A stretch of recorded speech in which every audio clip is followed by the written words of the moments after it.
हर साल शांति देवी नवमी की पूजा बड़ी धूमधाम से करती हैं। शांति देवी के 4 बेटे हैं और चारों विवाहित हैं। पति की मौत के बाद शांति देवी अपने छोटे भाई बसंत ठाकुर के साथ ही रहती है। अपनी बहन के बच्चों के दुलार में बसंत ठाकुर ने अपनी पूरी उम्र निकाल दी। उसने शादी नहीं की। बसंत ठाकुर गांव का सरपंच है। घर के सभी सदस्यों ने पूजा की और चारों बहुएं रसोई में लग गई। पहली बहू से सबसे छोटी वाली बहू ने पूछा, भाभी सा, अम्मा जी नहीं दिखाई दे रही। बड़ी बहू ने कहा, बहू रानी, तुम अभी नहीं आई हो। अम्मा जी सबके पूजा करने के बाद 1 घंटा अलग से पूजा करती और इस बीच उन्हें कोई भी परेशान नहीं करता। हम सिर्फ भोग अंदर पहुंचा देते हैं। उसके बाद वह क्या करते हैं हमें आज तक नहीं पता। पर दीपक की संख्या हर साल बढ़ती जाती है। मैया जी के दीपक के अलावा पहले 1 दीपक होता था, फिर 2, उसके बाद 3 और अब अम्मा जी अलग से 4 दीपक लगाती हैं। और क्यों? यह सिर्फ अम्मा जी या फिर बसंत मामा ही जानते हैं। पर ऐसा क्यों? छोटी बहू ने अचंभित होते हुए पूछा। बड़ी बहू बोली, छोटी बहू, घर में इस मामले में बात करना बिल्कुल मना है, इसलिए अब तुम भी यह समझ लो। बाकी तुम्हें और परेशानी नहीं होगी। हम इतने सालों से इस घर में हैं। अम्मा जी ने हमें अपनी माँ की तरह प्यार दिया है। कभी कोई परेशानी हो, अम्मा जी रात दिन हमारे साथ खड़ी रहती हैं। बस एक कमी है, सिर्फ बेटियों की। अम्मा जी को बेटियां बिल्कुल पसंद नहीं है, इसलिए हमारा 2 बार और बाकी दोनों बहुओं का 1-1 बार गर्भपात करवा चुकी है। अम्मा जी कहती हैं बेटियां परेशानी का कारण होती हैं और इस मामले में अम्मा जी से बहस करना बेईमानी है। पर यह तो गलत बात है ना भाभी सा, बेटा और बेटी तो बराबर होते हैं। बेटियां भी बड़ी प्यारी होती हैं भाभी सा। छोटी बहू बोली। तकरीबन 1 घंटे बाद अम्मा जी और बसंत मामा की पूजा खत्म हुई। उसके बाद शुरू हुआ कन्या भोजन। कन्याओं को बड़े प्यार से आसन पर बिठाया गया, उन्हें भोजन कराया गया। बाद में अम्मा जी ने खुद उनकी पूजा की, उन्हें उपहार दिए। अम्मा जी और बसंत मामा ने साथ ही घर के सभी सदस्यों ने कन्याओं के पैर छुए और आदर के साथ कन्याओं को विदा किया। छोटी बहू सोच में पड़ गई, अम्मा जी को तो बेटियां पसंद नहीं, फिर आज नवमी के दिन अम्मा जी कन्याओं को इतना आदर सत्कार क्यों करती हैं? दिन बीत रहे थे और एक दिन छोटी बहू ने एक खुशखबरी दी। अम्मा जी खुश तो हुई, पर साथ ही परेशान भी कि अगर बेटी हुई तो। 2 महीने बाद अम्मा जी ने पता करवाया और घर पर आकर फरमान सुना दिया, छोटी बहू, तुम्हें यह बच्चा गिराना होगा, तुम्हारी कोख में बेटी है। नहीं अम्मा जी, मैं ऐसा नहीं करूंगी, छोटी बहू की आवाज गूंजी। यह सुनकर अम्मा जी को गुस्सा आ गया। छोटी बहू, तुम्हारी इतनी हिम्मत, जो मैंने कहा इस घर में वही होगा। इस घर में बेटी का जन्म नहीं होगा तो नहीं होगा, तुम्हें यह गर्व गिराना होगा। पर छोटी बहू अपने बच्चे की ढाल बने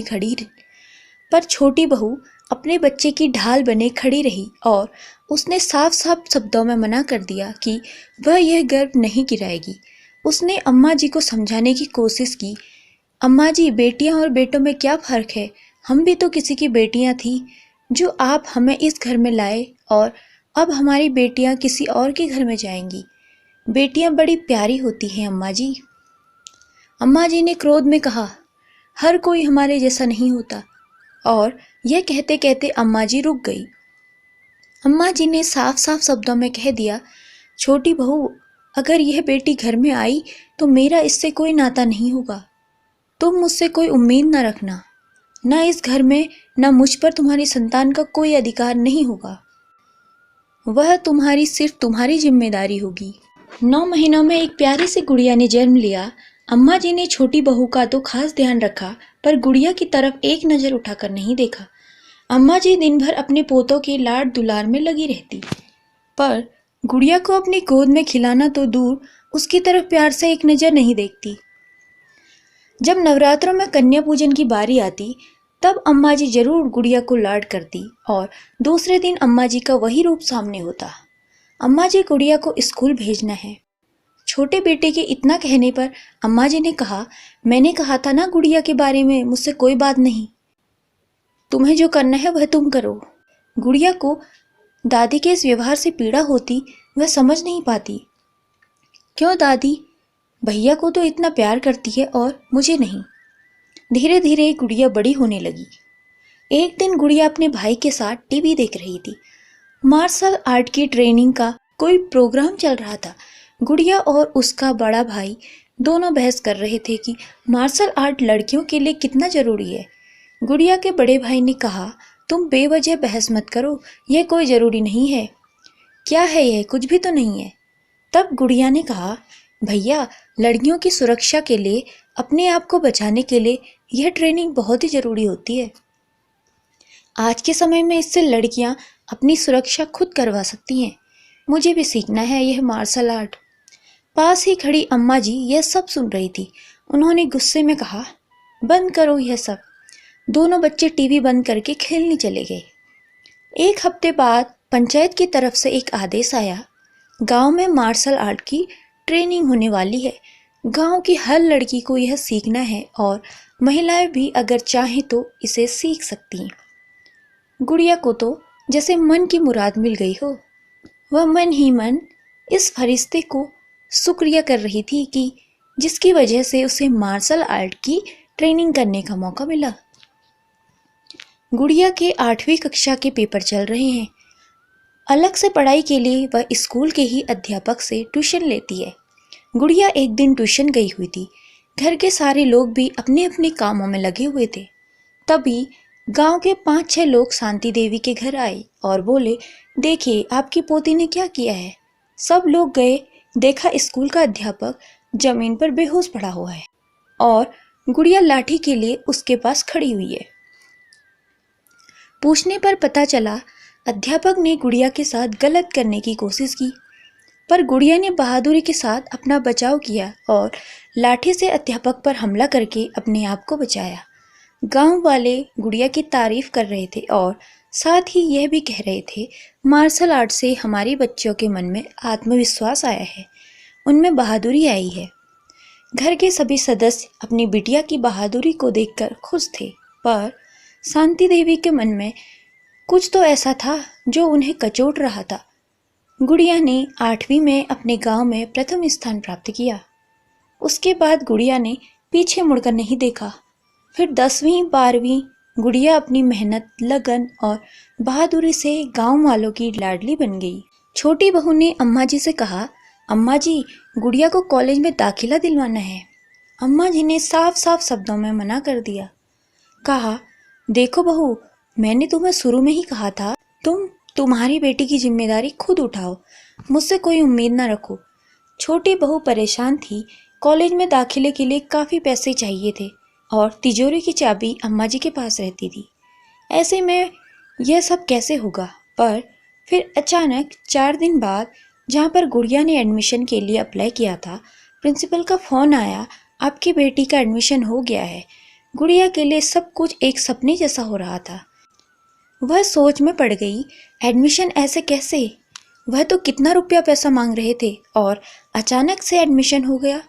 गुड़िया ने कॉलेज जाना शुरू कर दिया।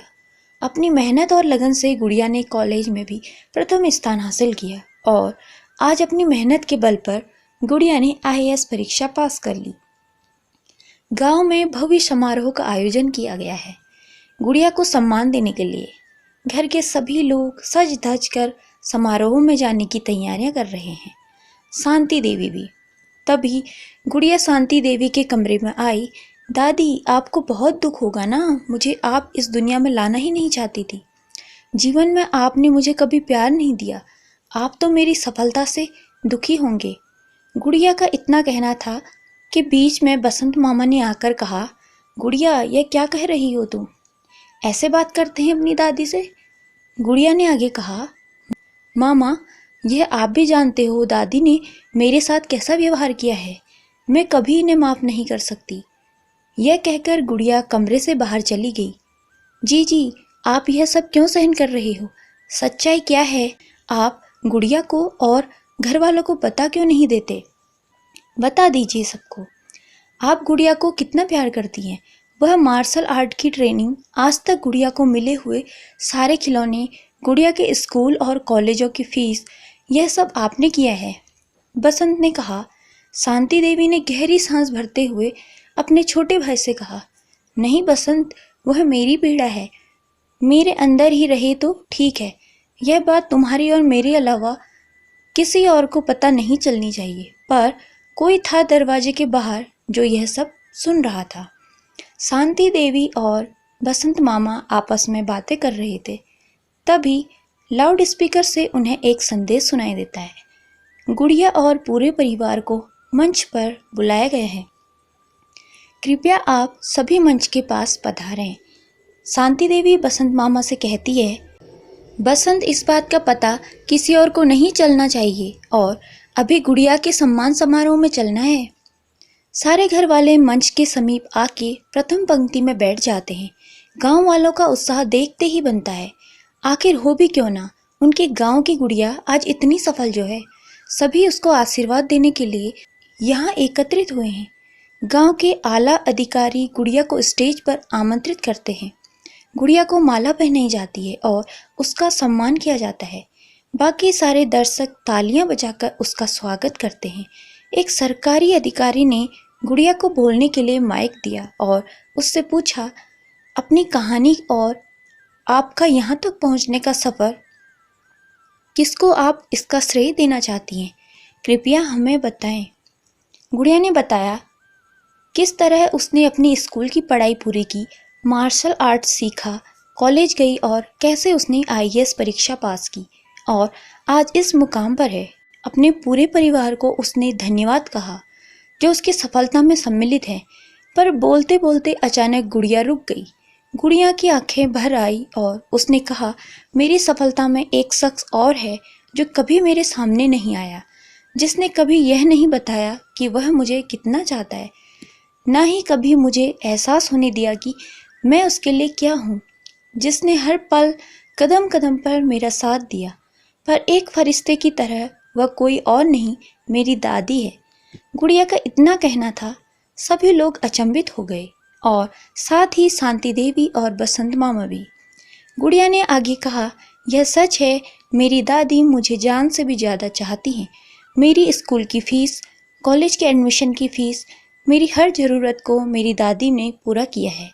दादी, आप सोच रही होगी मुझे कैसे पता। मैंने आपकी और बसंत मामा की सारी बातें सुन ली हैं। शांति देवी की आंखों में अश्रुधारा बह निकली। बसंत मामा की आंखें भी नम हो चुकी थी। तब गुड़िया ने दादी को स्टेज पर बुलाया। शांति देवी स्टेज पर गई, गुड़िया को सबके सामने गले लगा लिया, प्यार से गुड़िया का माथा चूमा और ढेरों आशीर्वाद देती रही। कार्यक्रम खत्म हुआ, सब घर पर आ गए। परिवार वालों के मन में अभी भी कुछ सवाल थे जिनके जवाब वह शांति देवी से चाहती थी। घर पर आने के बाद गुड़िया ने शांति देवी से पूछा, दादी, आपने कभी मुझे एहसास नहीं होने दिया मुझे कितना चाहती हो, मेरे लिए इतना कुछ कर सकती हो, क्या मैं इसकी वजह जान सकती हूँ? शांति देवी ने कहा, नहीं गुड़िया, मैं तुम्हें वजह नहीं बता सकती, यह मेरी पीड़ा है जो हम किसी के साथ नहीं बांटना चाहते। बड़ी बहू बोली, अम्मा जी, क्या हम आपके अपने नहीं हैं? आपने हर सुख दुख में हम सबका साथ दिया है, तो हमारा भी फर्ज है आपका साथ देना। आप हमें बताइए, आखिर बात क्या है? बसंत मामा ने बोला, जी, इतने सालों से सारा दुख तकलीफ आप अपने अंदर समाये हुए हैं। आखिर यह परिवार आपका ही तो है। और आप कहती है ना कि अपनों के साथ दुख बांटने से कम हो जाता है। शांति देवी ने कहा, सत्य, बसंत में इतने सालों से अपना दुख, अपनी तकलीफ अपने ही परिवार से छुपाए हुए घुट घुट कर जी रही थी, पर अब नहीं। गुड़िया, मेरी यह तकलीफ आज की नहीं, उस वक्त की है जब मेरी उम्र मुश्किल से 10-11 वर्ष की होगी। हम 3 भाई बहन थे। हाँ, 3। तुम्हारे दादा को और ना तुम लोगों को पता है, मेरी एक बड़ी बहन भी थी। माँ ने हम दोनों बहनों को बड़े लाड़ प्यार से पाला। बाबूजी चाहते थे समय रहते हमारा ब्याह हो जाए, पर माँ ने कहा, नहीं, 15 वर्ष से पहले अपनी बेटियों की शादी नहीं करूँगी। माँ बाबूजी में हमेशा हम दोनों को लेकर लड़ाइयाँ होती थी, क्योंकि हम लड़कियाँ थी और बाबूजी हमेशा माँ को कोसते रहते थे इस बात के लिए। बसंत उस वक्त छोटा था। मालती जीजी जब 15 वर्ष की हुई तब बाबूजी ने जीजी के लिए एक ऊंचे घराने का रिश्ता ढूंढ लिया। क्योंकि माँ ने हम दोनों बहनों को लाड़ प्यार में पाला था, तो ज़्यादा घर का काम नहीं सिखाया गया था। शादी के बाद जीजी को बड़ी परेशानी आई। मालती जीजी के ऊपर घर की सारी जिम्मेदारियां डाल दी गई और उसे दहेज के लिए परेशान करने लगे। मालती जीजी जब भी घर पर आती, माँ को अपना दुख बताती। माँ बाबूजी को कुछ बोलती तो बाबूजी उल्टा माँ को मारते। मालती जीजी की शादी को 6 महीने भी नहीं हुए थे और एक दिन मालती जीजी की मौत की खबर आई। दहेज की मांग और उस पर ससुराल वालों का अत्याचार जीजी सहन नहीं कर पाई और आत्महत्या कर ली। इतना सब कुछ होने के बाद भी बाबूजी ने जीजी के ससुराल वालों को एक शब्द भी नहीं कहा। उल्टा बाबूजी ने माँ को कोसना और उन्हें मारना शुरू कर दिया। बेटी के गम से माँ वैसे ही दुखी थी और उस पर बाबूजी का यह अत्याचार। जीजी की मौत को साल भर भी नहीं गुजरा था और एक दिन माँ बाबूजी खेत के काम से दूसरे गांव गए हुए थे। तब गांव का ही एक युवक हमारे घर में घुस आया। बसंत छोटा था, वह घर के बाहर खेल रहा था और उसने मुझे कहते कहते शांति देवी का गला भर आया। बड़ी मुश्किलों से शांति देवी ने अपने आप को संभाला और कहा, मैं बड़ा रोई, चीखी, चिल्लाई, पर वह जानवर की तरह मुझे नोच रहा था। उस पल को मुझे ऐसा लगा जैसे कोई मेरी आत्मा निकाल कर ले जा रहा हो। बदनामी के डर से बाबूजी ने किसी से कुछ भी नहीं कहा और मुझे भी समझाया मैं किसी को कुछ न बताऊं। एक एक पल, एक एक दिन मैंने कैसे गुजारा है मैं ही जानती हूँ। बाबूजी हर वक्त माँ को ही दोष देते, तुमने ही मेरे घर को बर्बाद किया है, तेरी बेटियां की वजह से मुझे आज यह दिन देखना पड़ रहा है। तुम और तेरी बेटियां अभिशाप हैं मेरे लिए। इतने दुख दर्द के बाद अब माँ को भी लगने लगा था शायद हम दोनों बहनों को पैदा करके उसने कोई गुनाह किया है। मन ही मन घुटते रहती और मुझसे बात नहीं करती। जब माँ बीमार हुई तब मैंने माँ को दवाई देना चाहा, पर माँ ने मेरा हाथ झटक दिया और मुझसे कहा, हाथ मत लगाना मुझे, तुम बेटियों की वजह से मेरा जीवन बर्बाद हो गया है। तुम दोनों को मैंने जन्म ही क्यों दिया, गर्भ में ही तुम्हें मैंने मार क्यों नहीं दिया। तुम बेटियां वरदान नहीं अभिशाप हो मेरे लिए। 2 दिन बाद दुख, तकलीफ और बीमारी की वजह से माँ का स्वर्गवास हो गया। माँ के देहांत के बाद अब मुझे भी लगने लगा था हम बेटियां ही माँ की मौत का कारण हैं। हमारी वजह से माँ को इतना दर्द हुआ, बाबूजी को इतना अपमान और तकलीफ देखनी पड़ी। घृणा होने लगी थी मुझे अपने आप से। माँ के देहांत के बाद बाबूजी ने वह गांव छोड़ दिया। हम दोनों भाई बहनों को लेकर बाबूजी नए गांव आ गए, जहां हमने नए सिरे से अपनी जिंदगी शुरू की। साल भर बाद तुम्हारे दादाजी के साथ मेरा लग्न हुआ। एक नई जिंदगी में मेरा प्रवेश तो हुआ, पर पिछली बातें मेरे दिमाग में जैसे घर कर गई। एक अबला, एक कमजोर लड़की इस समाज का सामना कैसे कर सकती है? इन बहसी दरिंदों से कैसे लड़ सकती है? यह सब नामुमकिन है। इससे तो अच्छा है कि लड़कियों का जन्म ही ना हो, ताकि उन्हें कोई तकलीफ, कोई दुख का सामना ना करना पड़े। यह सब कहते कहते शांति देवी रोने लगी। फिर आगे कहा, गुड़िया, मैं तुमसे नफरत नहीं करती, पर मन ही मन डरती थी। तुम नाजुक सी, प्यारी सी, कैसे वैसे दरिंदों का सामना कैसे करोगी, कैसे सहोगी वह सब कुछ जो मैंने सहा? नहीं बेटा, आसान नहीं है एक लड़की होना, और इसलिए मैंने तुमसे पहले अपनी 4 पोतियों को जन्म नहीं लेने दिया। दुनिया में आने से पहले ही उन्हें मरवा दिया। और शांति देवी रोने लगी। गुड़िया ने गुस्से में कहा, दादी, आपने कैसे सोच लिया हम कमजोर हैं, अबला हैं? नहीं दादी, हम में समाज से और वहसी दरिंदों से लड़ने की पूरी क्षमता है। गुड़िया की बात पूरी भी नहीं हुई थी, शांति देवी ने बीच में ही कहा, हाँ गुड़िया, अब मैं यह समझ चुकी हूँ। जब स्कूल अध्यापक को तुमने पीटा तब पहली बार मैंने नारी शक्ति का एहसास किया। अब मैं यह समझ चुकी हूँ, ना नारी अबला है और ना ही कमजोर है। अपने साथ हुए अन्याय से लड़ने की एक लड़की में पूरी क्षमता है। मैं गलत थी मेरी गुड़िया, मुझे माफ कर देना। महीने भर बाद आज भी नवमी है। सब ने माँ दुर्गा की पूजा की और आशीर्वाद लिया। शांति देवी ने 4 अलग से दीपक जलाए और इस बार एकांत में नहीं, सबके साथ। 4 दीपक को भोग लगाया। गुड़िया ने पूछा, दादी यह 4 दीपक मेरी चारों बड़ी बहनों के नाम से आप लगाते हो? आंखों में आए आंसुओं को पोंछते हुए शांति देवी ने कहा, हाँ गुड़िया। शांति देवी मन ही मन अपनी 4 पोतियों से क्षमा मांग रही थी।